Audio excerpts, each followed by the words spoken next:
ഈശോമിശിഹായ്ക്ക് സ്തുതിയായിരിക്കട്ടെ. പെന്തക്കോസ്ത മഹോത്സവത്തിനായിട്ട് ഒരുങ്ങിക്കൊണ്ടിരിക്കുന്ന നിങ്ങളെ വചന ശുശ്രൂഷയിലേക്ക് വീണ്ടും സ്നേഹപൂർവ്വം സ്വാഗതം ചെയ്യുന്നു. പ്രിയപ്പെട്ടവർ, നമ്മളിന്ന് ചിന്തിക്കുന്നത് പരിശുദ്ധാത്മാവ് നമ്മെ വളരാൻ സഹായിക്കും എന്നുള്ള യാഥാർത്ഥ്യമാണ്. നാം എല്ലാവരും വളരാൻ വിളിക്കപ്പെട്ടവരാണ്. ഈ വളർച്ചയ്ക്ക് നമ്മെ സഹായിക്കുന്നത് പരിശുദ്ധാത്മാവാണ്. 1-2 എപ്പിസോഡുകളിലായിട്ട് ഈ ഒരു വിഷയം നമ്മൾ ധ്യാനിച്ച് പ്രാർത്ഥിക്കുന്നതാണ്. നാം വളരണം എന്ന് ദൈവം ആവശ്യപ്പെടുന്ന 3 വചനഭാഗങ്ങൾ നമ്മുടെ ശ്രദ്ധയിൽപ്പെടുത്താം. എഫേസസ് 4-ാം അധ്യായത്തിൻ്റെ 15-ാമത്തെ വചനം പറയുന്നുണ്ട്, ശിരസായ ക്രിസ്തുവിലേക്ക് എല്ലാ വിധത്തിലും നാം വളരേണ്ടിയിരിക്കുന്നു. നമ്മുടെ വളർച്ച ശിരസായ ക്രിസ്തുവിലേക്കായിരിക്കണം. വീണ്ടും നമ്മൾ കാണുന്നുണ്ട് മത്തായി 5:48 എടുത്താൽ അവിടെ പറഞ്ഞിരിക്കുന്നത്, പിതാവ് പരിപൂർണനായിരിക്കുന്നത് പോലെ ആ പിതാവിൻ്റെ മക്കളും പരിപൂർണരാകണം. ദൈവമക്കൾ വിളിക്കപ്പെട്ടിരിക്കുന്നത് പരിപൂർണതയിലേക്ക് നടന്നെടുക്കാനാണ്. 1 തെസ്സലോനിക്ക 4:10 കൂടി എടുത്താൽ അവിടെ പറഞ്ഞിട്ടുണ്ട്, നിങ്ങൾ സ്നേഹത്തിൽ ഉത്തരോത്തരം വളരണം.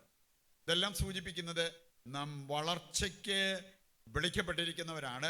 നമ്മുടെ ജീവിതത്തിൽ ആധ്യാത്മിക വളർച്ച ഉണ്ടാകാൻ നമ്മൾ ആഗ്രഹിക്കുകയും അതിനായിട്ട് പരിശ്രമിക്കുകയും ചെയ്യണം.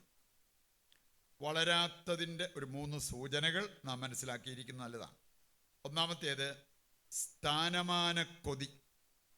ന്യായാധിപന്മാർ 9-ാം അധ്യായം 5 മുതൽ വായിക്കുമ്പോൾ, അബിമേലെക്ക് രാജാവായത് തൻ്റെ സ്ഥാനമാന കൊതി മൂലം രാജാവായത് തൻ്റെ തന്നെ കുടുംബത്തിലുള്ള പലരെയും വധിച്ച അവൻ്റെ അന്ത്യം പരിതാപകരമായിരുന്നു.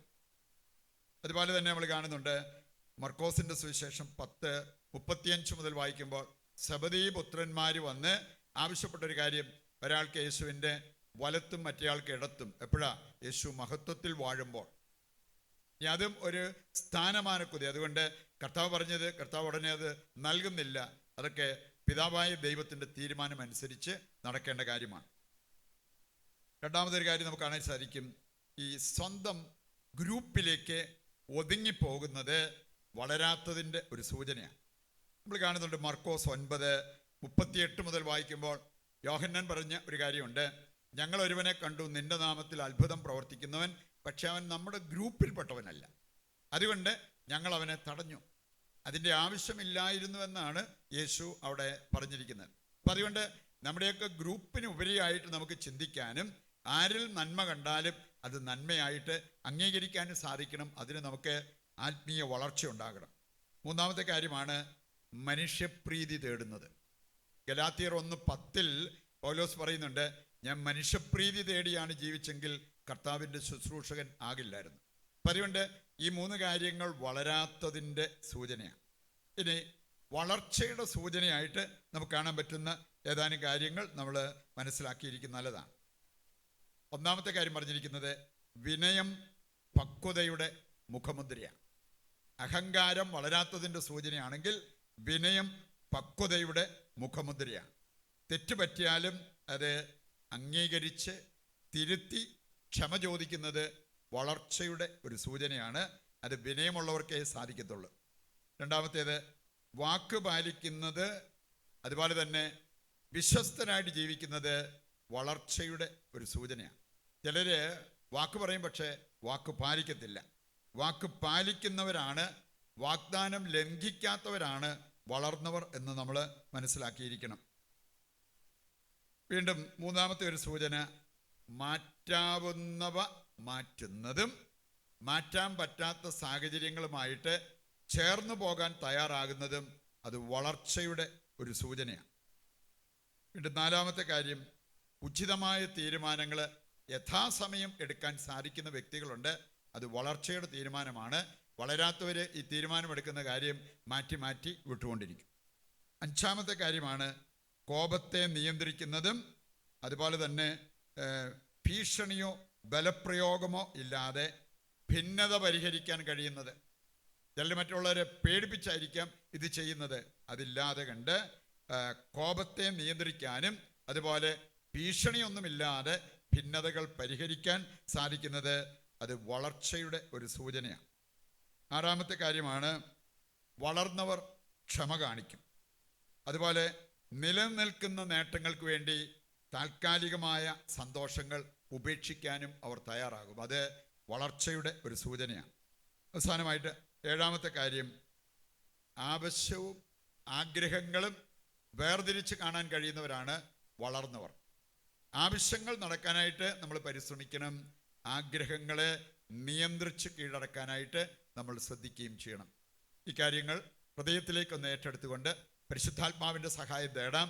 വളർന്നവരെ പോലെ പെരുമാറുന്ന വ്യക്തികളായി നമ്മൾ ഓരോരുത്തരും മാറുവാൻ നമ്മൾ കോമൺ നിയോഗമായിട്ട് വെക്കുന്നത് സ്വാർത്ഥതയും അസൂയയും നമ്മെ വിട്ടുപോകാൻ. നമുക്ക് നമ്മുടെ എല്ലാ ആവശ്യങ്ങളും പ്രാർത്ഥനകളും ഈ നൊവേനയിലേക്ക് കൊണ്ടുവന്ന് നൊവേനയിൽ പങ്കുചേർന്ന് പ്രാർത്ഥിക്കാം. പിതാവും പുത്രനും പരിശുദ്ധാത്മാവുമായ ദൈവമേ, ഞങ്ങളങ്ങേ ആരാധിക്കുകയും സ്തുതിക്കുകയും ചെയ്യുന്നു. സകലത്തെയും നവീകരിക്കുന്ന പരിശുദ്ധാത്മാവേ, ഒരു പുതിയ പന്തക്കുസ്ത അഭിഷേകത്തിനായി ഒരുങ്ങുന്ന ഞങ്ങളെയും ഞങ്ങളുടെ കുടുംബങ്ങളെയും ലോകം മുഴുവനെയും ഞങ്ങൾ അങ്ങേക്ക് സമർപ്പിക്കുന്നു.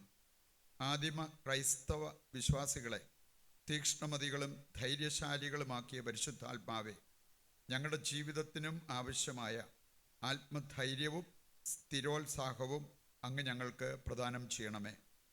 തീക്ഷ്ണതയിൽ മാന്ദ്യം കൂടാതെ ആത്മാവിൽ ജ്വലിക്കുന്നവരാകാൻ ഞങ്ങളിലെ ദൈവിക വരം വീണ്ടും ഉജ്ജ്വലിപ്പിക്കണമേ.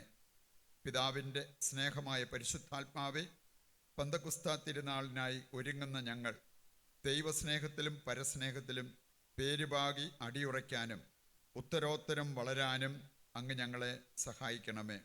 ഞങ്ങളുടെ ആത്മീയ മാന്ദ്യം അകറ്റുവാൻ ജീവജലത്തിൻ്റെ അരുവികൾ ഞങ്ങളിലേക്ക് ഒഴുക്കണമേ. ആറിപ്പോയ ഞങ്ങളുടെ ആത്മാവിന് ചൂട് പകരണമേ. നീർന്ന മാനസങ്ങളിൽ ആശ്വാസം പകരണമേ. പാപം പരിത്യജിച്ചും പുണ്യങ്ങൾ അഭ്യസിച്ചും യഥാർത്ഥ ക്രിസ്തീയ ജീവിതം നയിക്കാൻ പരിശുദ്ധാത്മാവേ ഞങ്ങളെ സഹായിക്കണമേ. ആമേൻ. സ്വർഗസ്ഥനായ ഞങ്ങളുടെ പിതാവേ, അങ്ങേ നാമം പൂജിതമാകണമേ. അങ്ങേ രാജ്യം വരണമേ. അങ്ങേ തിരുമനസ്സ് സ്വർഗത്തിലെ പോലെ ഭൂമിയിലുമാകണമേ. അന്നന്ന് വേണ്ടുന്ന ആഹാരം ഇന്ന് ഞങ്ങൾക്ക് തരണമേ. ഞങ്ങളോട് തെറ്റ് ചെയ്യുന്നവരോട് ഞങ്ങൾ ക്ഷമിക്കുന്നത് പോലെ ഞങ്ങളുടെ തെറ്റുകൾ ഞങ്ങളോടും ക്ഷമിക്കണമേ. ഞങ്ങളെ പ്രലോഭനത്തിൽ ഉൾപ്പെടുത്തരുത്, തിന്മയിൽ നിന്ന് ഞങ്ങളെ രക്ഷിക്കണമേ.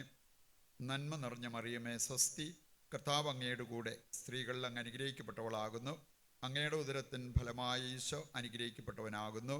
പരിശുദ്ധ മറിയമേ തമ്പുരാൻ്റെ അമ്മേ, പാപികളായ ഞങ്ങൾക്ക് വേണ്ടി ഇപ്പോഴും ഞങ്ങളുടെ മരണസമയത്തും തമ്പുരാനോട് അപേക്ഷിച്ചു കൊള്ളണമേ. ആമേൻ.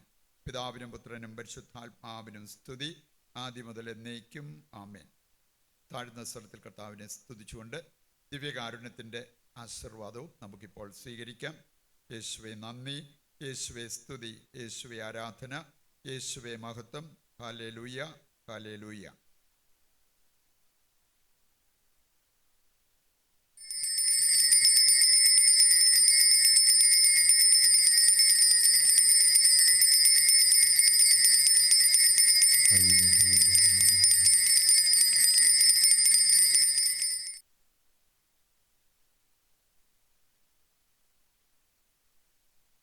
പരിശുദ്ധ പരമ ദിവ്യകാരുണ്യത്തിന് എന്നേരവും ആരാധനയും സ്തുതിയും പുകഴ്ചയും ഉണ്ടായിരിക്കട്ടെ. ഈശോ മിശിഹായ്ക്ക് സ്തുതിയായിരിക്കട്ടെ. ദൈവം നിങ്ങളെ സമർത്ഥമായി അനുഗ്രഹിക്കട്ടെ.